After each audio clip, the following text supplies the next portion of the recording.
Welcome to the Deep Dive. Today, we're getting into something absolutely fundamental: how we think, how we argue, and, well, how we sometimes get tricked, or even trick ourselves. Right. We're looking at logical fallacies, cognitive biases, critical thinking, and even a psychology of deception. It's quite a mix. It is. Yeah. And we've dug into some really interesting material. We've got an academic chapter on spotting fallacies, some great articles on critical thinking itself. That massive Wikipedia list of cognitive biases, always an eye-opener, and a fascinating paper looking at how deception actually works psychologically. Exactly. So the mission here really is to give you, our listeners, some practical tools to, see through flawed arguments, make better decisions, and just feel more confident in your own thinking. Yeah, think of it as sharpening your mental toolkit. So maybe we should quickly define a couple of things up front. Good idea. Let's start with logical fallacy. What are we talking about there? Okay, so a logical fallacy is essentially an error in reasoning, a mistake in the structure of an argument that means the conclusion doesn't logically follow, even if it sounds like a weak link in the chain of logic. And cognitive bias. Biases are a bit different. They're more like systematic patterns in how our minds work that can lead us away from rational judgment, almost like mental shortcuts that sometimes take us down the wrong path. Right. Built-in glitches, almost. Yeah. Okay, so where should we start? Maybe with those common logical fallacies, the weak links. Sounds good. A really common one, and maybe one of the most basic, is the ad hominem fallacy, Latin for to the person. Ah, yes. Attacking the person making the argument, not the argument itself. Precisely. Instead of dealing with the substance, you try to discredit the speaker. Our source material had that soccer player example, didn't it? Oh. Player argues for black and white balls for better visibility. And the response is, well, you always get yellow cards, so what do you know? Totally irrelevant to whether the balls are easier. Right. Their pass fouls have zero bearing on the visibility argument. And a variation of this, also mentioned, is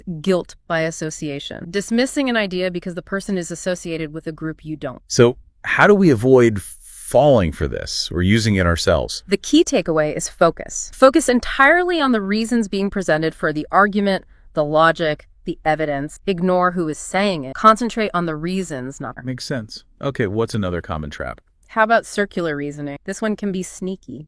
Where the argument just kind of chases its tail, using the conclusion to justify itself. Exactly. It's often called begging the question. The example given was something like, smoking is bad for your health because it's just so hard on your health when you smoke. It sounds like it's giving a reason, but it's just restating the initial claim in slightly different words. No actual proof there. Right.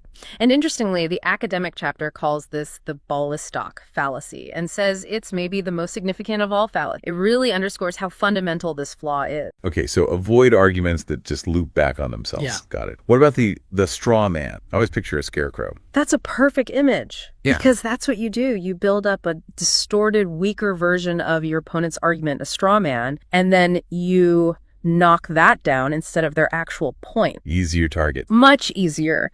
The chapter gave that example of the logging company wanting subsidies for selective cutting. And the environmentalist twists it into them wanting to rake the land and destroy all forests forever. A massive exaggeration. Totally. Or the other example, Andy suggests reviewing drug laws, and Bob attacks him for wanting unrestricted access to dangerous narcotics and causing societal collapse. It's not what Andy said at all. Yeah, that classic reaction. Hey, wait a minute, I didn't say that. Yeah. That's the sign you're facing a straw man. Okay, another one is the false dilemma, sometimes called the black and white fallacy. This is where you're presented with only two options, usually extreme, as if they're the only choices available. Exactly. You're either with us or against us, when often there's a whole spectrum of possibilities in between or other alternatives entirely. Like saying, either we cut taxes drastically or the economy collapses. Ignores tons of other economic strategies. Right. And the source mentioned escaping between the horns of the dilemma, which just means pointing out those overlooked middle ground options or other alternatives. I like that phrase. Okay, how about appealing to authority? We rely on experts all the time, so when does that become fallacious? It becomes a fallacy when the authority cited isn't actually an expert on the specific topic being discussed, or if they have a clear bias or conflict of interest. So, citing a famous actor's opinion on climate science, for example, or, as the chapter amusingly put it, taking love advice from your neighbor's brother. Precisely. Just because someone is an authority in one field doesn't make them an authority in all fields. The source posed a good question. Who knows more about the cost of living in a city? Someone living there, or an urban studies professor who researches it? The resident has personal experience, but the professor likely have broader data, maybe less personal bias. Probably the professor, right. The source even had an exercise about ranking expertise, like Judy Wilson might know more about the Chinese census if she has direct access to government documents compared to someone who just read an article about it. It's about the right kind of expertise for the claim. Good point. Okay, slippery slope. This one sounds dramatic. It often is. It's the argument that taking one small, often harmless-seeming step will inevitably trigger a chain reaction leading to some terrible disaster. Like, if we allow kids to choose their own bedtime, next they'll be dropping out of school and living on the streets. Exactly. The form is always A leads to B leads to C leads to D, and D inevitably leads to hell, basically. But the connections, the causal links between each step are usually weak or unproven. It ignores the possibility that you can stop at step B or C. It assumes this inevitable slide. Right. It often ignores probabilities. It's presented as a certainty, but rarely is. Okay, another one. The genetic fallacy. This sounds interesting. This is about dismissing an idea or claim purely because of its origin or source, not because of the idea's actual merits or flaws. So ignoring the message because you don't like the messenger's origin. Or even just the origin of the idea itself, like dismissing a senator's proposal because supposedly the idea came to them in a dream. The dream origin is irrelevant to whether the proposal itself is good or bad. Right.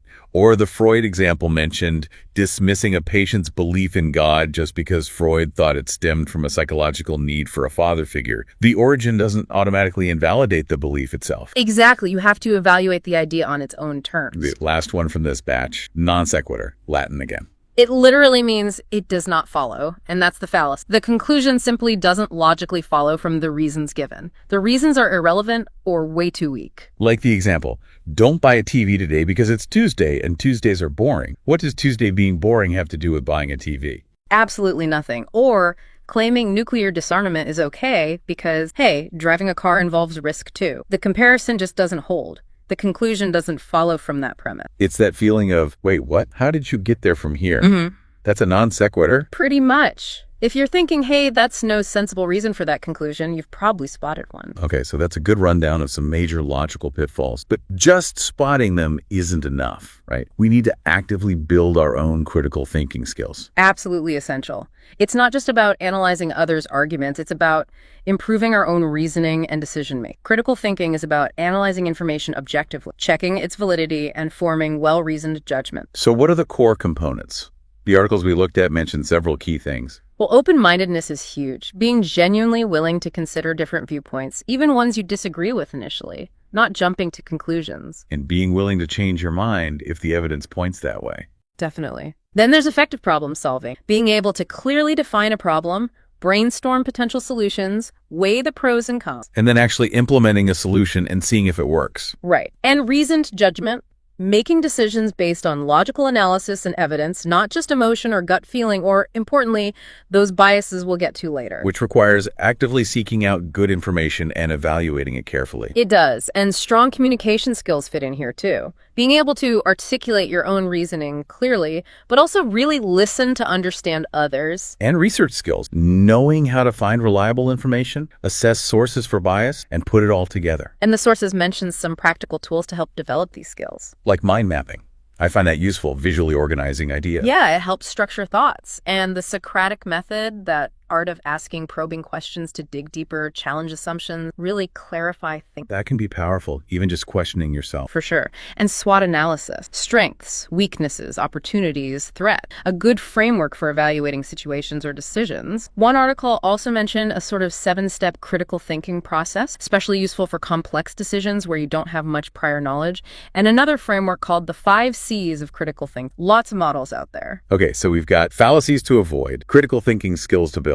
Now let's tackle the really slippery stuff, cognitive biases. That Wikipedia list is intimidatingly long. It really is. It shows just how many ways our thinking can get skewed. Let's maybe group some. How about apophenia first? That's our tendency to see patterns in random noise. Like seeing faces in clouds. Exactly. That's pareidolia, one type. There's also the clustering illusion, seeing streaks in random data, like thinking a basketball player has a hot hand, and an illusory correlation wrongly linking 2 unrelated events in our minds. Our brains just want to find connections, even where there aren't any. Seems like. Then there are action-oriented bias. Action bias itself, feeling the need to do something, even when waiting or doing nothing, is better. Or additive bias, we tend to solve problems by adding things, like features or rules, even when subtracting might be simpler and more effective. Yeah, fascinating. And attribute substitution, swapping a hard question for an easier one without realizing it. Like judging a candidate's competence based on how confident they look, rather than their actual qualifications. Yeah, that happens all the time. What about the curse of knowledge? Right, once you know something, it's really hard to remember what it was like not to know. It makes explaining things to beginners tricky. And declinism, that tendency to think the past was better and the future is bleak, always looking back with rose-tinted glass. Alongside the end of history illusion, the weird belief that we've changed a lot in the past,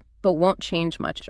Let's touch on some others. Exaggerated expectation, expecting outcomes to be more extreme than they usually are. Form-function attribution bias, making systematic errors when dealing with robots based on their appearance. And fundamental pain bias, believing we report our pain accurately, but others exaggerate theirs. Hedonic recall bias. If you're happy with your pay now, you might overestimate what you earned in the past, and vice versa if you're unhappy. Hindsight bias, the I knew it all along effect after something happens, makes past events seem predictable. Impact bias, we're notoriously bad at predicting how long or how intensely future events will affect us emotionally. We usually overestimate the impact. Information bias, seeking more information, even when it can't possibly change our decision, just wanting to know, even if it's useless. Interoceptive bias, or the hungry judge effect, how internal body states, like hunger, can influence judgments about completely unrelated things. Scary. Money illusion, focusing on the nominal value of money, not its actual purchasing power, especially with inflation. Moral credential effect, doing something good gives us a license, subconsciously, to slack off or be less ethical later. Non-adaptive choice, switching, making a choice, getting a bad outcome purely by chance, and then avoiding that optimal choice next time because of the bad experience. Mere exposure effect, we tend to like things just because they're familiar. Explains a lot about brand loyalty, maybe. Could be. Omission bias, judging harmful actions as worse than equally harmful inaction. Like, actively lying feels worse than passively omitting the truth, even if the outcome is the same. Optimism bias, generally being overly optimistic, underestimating risk. The flip side is pessimism bias, overestimating negative outcomes. Ostrich effect, deliberately avoiding negative information, like not checking your investment portfolio when the market's down. Outcome bias, judging a past decision based on how it turned out, rather than whether it was a good decision based on the information available at the time. Present bias, strongly preferring smaller, immediate rewards over larger, later ones. Why it's hard to save for retirement. Plant blindness, weirdly, we tend to overlook plants in our environment compared to animals. Prevention bias, overvaluing preventing a problem compared to detecting it early. Probability matching, suboptimally matching choice probability to reward probability instead of just choosing the best option. Pro-innovation bias, being overly optimistic about the usefulness of new inventions, ignoring limitations. Projection bias, assuming our future selves will share our current tastes and preferences. Proportionality bias, assuming big events must have big causes, fuels conspiracy theories. Recency illusion, thinking something you just noticed is actually a recent phenomenon. Recency bias, giving more weight to recent events than older ones in judgment. Risk compensation, or the Peltzman effect, we tend to take more risks when we feel safer, like driving faster with anti-lock brakes. Surrogation, focusing so much on a performance measure that you forget the actual strategic goal it was supposed to represent. Teleological bias, seeing purpose or design in things that arose randomly or through natural process. Turkey illusion, assuming a trend will continue indefinitely, right until the sudden break, like the turkey before Thanksgiving. Unconscious or implicit bias, those automatic stereotypes and attitudes that affect how we treat people without realizing it. Unit bias, thinking the standard portion size is the right amount to consume, even if it's too much for us personally. Value selection bias, relying too much on available numbers in unfamiliar situations, even if they aren't the most relevant. Weber-Fechner law, finding it harder to perceive small differences in large quantities. Women are a wonderful effect, associating more positive attributes with women than men, generally. And then there are biases related to association. Authority bias, again, trusting authority figures more. Cheerleader effect, people seeming more attractive in group. Halo effect, one good trait makes us assume other unrelated traits are also good. Hostile attribution bias, interpreting ambiguous actions by others as hostile towards us. Illusion of control, overestimating how much control we have over random events. Just world hypothesis, the comforting but often false belief that the world is fundamentally fair and people get served. Negativity bias, negative experiences and information just grab our attention more and stick with us longer than positive. Planning fallacy, consistently underestimating how long it will take to complete a task. Happens to me all the time. Me too. Self-serving bias, taking credit for successes, but blaming external factors for failure. Social comparison bias, making biased recommendations because of how we compare ourselves to others. Social desirability bias, reporting our behavior in a way that makes us look good to others. Subjective validation, seeing personal meaning or significance in vague statements or coincidences, like horoscopes. And finally, truth default theory. Our baseline assumption is that people are telling the truth, which makes us vulnerable to deception. Wow. That's like a lot of ways our thinking can go off track. It really highlights the need for that critical thinking we discussed. Absolutely. And it leads perfectly into the psychology of deception. How do people exploit these tendencies? The paper we looked at framed it in terms of schemas. Schemas. Yeah. Those mental frameworks we use to understand the world.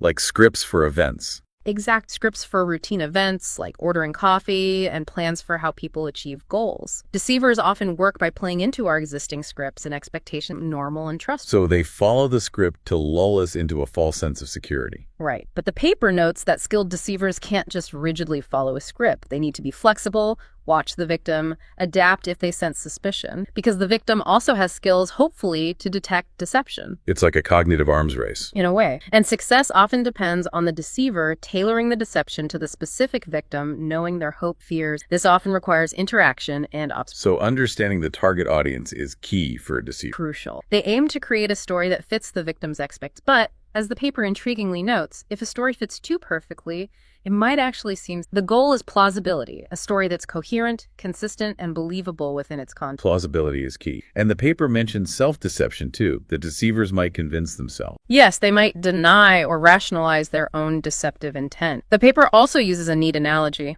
deception as make-believe. The deceiver offers a prop, the lie, the story, and prescribes an imaginative scenario for the victim. And the victim, if they accept it, starts filling in the blanks in ways that fit the lie. Precisely. They infer other things consistent with the deception, but then there's recursion. If the victim realizes they're being deceived, they might reinterpret past signs, and the deceiver might anticipate this and try to fake signs of innocence. Making it really hard to tell truth from falsehood sometimes. Very hard. A core tactic, the paper emphasizes, is withholding information, selectively omitting the details that would expose the lie. Deceivers might also try to control information flow around the victim. Manage the narrative completely. Right. And interestingly, they can even use the victim's own skepticism against them, maybe casting doubt on truthful information first so the victim is more receptive to the lie later. Wow. So you can't just be skeptical once, you have to stay vigilant. Exactly. Skepticism needs to be continuous because information you dismiss today might be repackaged into a deception tomorrow. This has been incredibly insightful. We've covered logical fallacies, the importance of building critical thinking habits, the minefield of cognitive biases, and the mechanics of deception. It really paints a picture of how complex our thinking is and how easily it can be led astray, intentionally or unintentionally. The big takeaway is the need for constant awareness and active critical. Absolutely. So for everyone listening, here's a thought to take away. Start actively looking for these fallacies and biases. Notice them in media, in conversations, maybe even in your own reasoning. It's like building a muscle. The more you practice spotting these things, the stronger your critical thinking becomes. It's an ongoing process of refinement. And the final question we want to leave you with is this. What's one concrete step you will take, starting now, to apply critical thinking more deliberately in your daily life, whether it's in making decisions or evaluating information?